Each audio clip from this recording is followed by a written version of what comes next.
New York City, the Bronx, May 2010. A 16-year-old boy walks home from a party. It's late, but not unusual. He's just a kid, a student, a brother, a son. He has no idea that within the next few minutes, his entire life will spiral into a nightmare.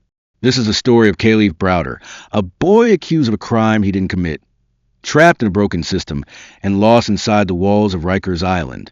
A story not just about one young man, but about injustice in America itself. Chapter 1. The Arrest. It begins on a quiet street in the Bronx. Kalief is walking home with a friend when a police car slows beside them. Inside, a man points at Kalief, telling the officers the boy had stolen his backpack weeks earlier. There's no warrant, no investigation, no evidence, just an accusation. The police cuff Kalief on the spot. 16 years old, charged with robbery, grand larceny, and assault. Pause. At the station, Kalief pleads his innocence. I didn't do this, he says again and again. But it doesn't matter. His family is told bail is set at $3,000. For some, that's a small price. For the Browder'S, it's impossible. They simply don't have the money. And so, Kalief is sent to Rikers Island, awaiting trial. He believes it will be days, maybe weeks. He doesn't know it will be years.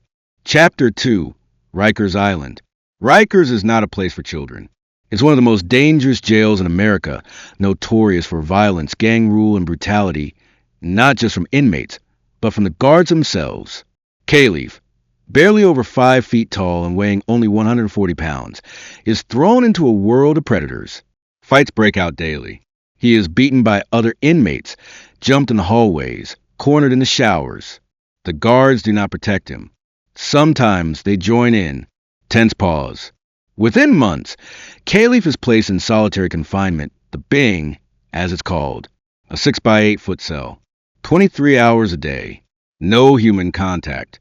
Just silence, still in his own thoughts. He would spend nearly 2 years of his life in solitary. Chapter 3. The system grinds on. Outside the jail, the justice system crawls forward, slow, broken, indifferent. Kalief appears before a judge over and over again.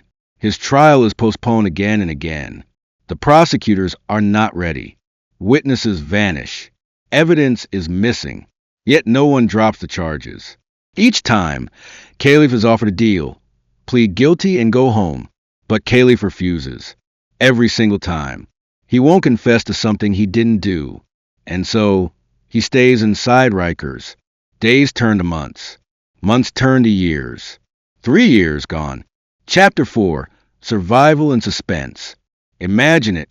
You are 16. You know you are innocent. And yet every morning, you wake in a cage. Every sound is a threat. Every glance could spark a fight. Kalief is beaten relentlessly. Once, a group of inmates slammed him with a trash can, then stomped him as guards stood by, watching. Another time, a correction officer assaulted him for no reason. When he fights back, he's punished. More solitary. More isolation. The boy who loved school, who wanted to earn his GED, begins to break. Depression sinks in. He ties bedsheets around his neck. He tries to end it, but he survives. Still, each day feels like a death sentence. Chapter 5. The Release. Finally, in 2013, after more than 1,000 days at Rikers, something remarkable happens. The case against Kalief falls apart. The accuser has vanished. There is no evidence, no witness, nothing. The charges are dropped. Kalief walks free. He is 20 years old now. He steps outside the jail a different person than the boy who walked in. But freedom does not mean peace. Chapter 6. The Aftermath. At home in the Bronx, Kalief tries to rebuild. He enrolls in community college. He dreams of earning a degree. He speaks to journalists, telling his story of injustice. But the shadows of Rikers follow him everywhere. The paranoia, the trauma, the memories of solitary confinement. Kalief tells his mother he can't sleep. He sees prison bars when he closes his eyes. He feels danger in every corner. He tries to be strong. He tries to push forward. But the scars are deep. Chapter 7. The Final Tragedy. On June 6, 2015, Kalief Browder is alone at home. He takes an air conditioning cord and hangs it from a window. At just 22 years old, Kalief takes his own life. The boy who refused to lie, who chose truth over freedom, is gone. Chapter 8, The Legacy. Kalief's death shocks the nation. His story sparks outrage, protests, and a conversation about the broken criminal justice system in America. President Barack Obama later calls solitary confinement for juveniles an affront to our common humanity. Laws are reconsidered. Rikers itself is put on the path toward closure. Jay-Z produces a documentary. Journalists and advocates keep his name alive. Kalief Browder becomes more than a victim. He becomes a symbol, a reminder of how fragile freedom can be, and how deeply injustice can wound. Kalief's story is not unique. Across the United States, thousands of men, women, and children sit behind bars, awaiting trial, unable to pay bail, trapped in a system that punishes the poor and protects the powerful. Kalief Browder was just 16 when he was taken away. He never stood trial. He was never found guilty.